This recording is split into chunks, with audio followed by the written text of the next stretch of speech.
ಈ ಹೋಮ್ ಸ್ಟೇಗಳಿಗೆಲ್ಲ ಈಗಾಗಲೇ ಒಂದು SOP ಅನ್ನ ನಾವೆಲ್ಲ ಸರ್ಕ್ಯುಲೇಟ್ ಮಾಡಿದ್ದೇವೆ. ಇದೇನು ಹೊಸದಾಗಿ ಮಾಡಿರ್ತಕ್ಕಂಥದ್ದೆಲ್ಲ ನಮ್ಮ SOP ಸರ್ಕ್ಯುಲೇಟ್ ಮಾಡಿರೋದು.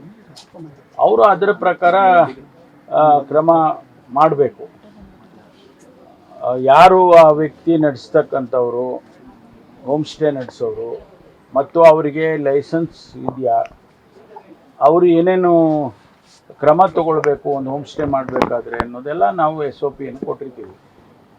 ಅದನ್ನು ಮೀರಿ ಇಂಥ ಘಟನೆಗಳಾದಾಗ ಕಾನೂನು ಪ್ರಕಾರ ಕ್ರಮ ತಗೊಳ್ಳೇಬೇಕಾಗ್ತದೆ. ಅದು ಗೊತ್ತಾದ ತಕ್ಷಣ ಪೊಲೀಸ್ನವರು ಅವರನ್ನು ಅರೆಸ್ಟ್ ಮಾಡಿದ್ದಾರೆ.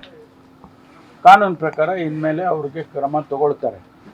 ಆದರೂ ಇದು ಇಂಥದ್ದು ಒಳ್ಳೆಯ ರಾಜ್ಯಕ್ಕಾಗಲಿ ಸಮಾಜಕ್ಕಾಗಲಿ ಒಳ್ಳೆಯ ಸಂದೇಶವನ್ನು ಕೊಡೋದಿಲ್ಲ. ಅದರಲ್ಲೂ ವಿಶೇಷವಾಗಿ ಹೊರಗಿನಿಂದ ಬಂದಂಥವ್ರು ಫಾರಿನರ್ಸ್ ಏನು ಸಂದೇಶ ಹೋಗುತ್ತೆ ನಮ್ಮ ಸಮಾಜದ ಬಗ್ಗೆ, ನಮ್ಮ ದೇಶದ ಬಗ್ಗೆ, ಎಂಥ ಸಮಾಜ ಇದು ಸಂದೇಶ ಹೋಗುತ್ತೆ. ಅದಕ್ಕಾಗಿ ಇಂಥದ್ದನ್ನು ಭಾಳ ಕಠಿಣವಾದಂಥ ಕ್ರಮ ತಗೋಬೇಕು. ನಾವು ತಗೊಳ್ತಾ ಇದ್ದೀವಿ.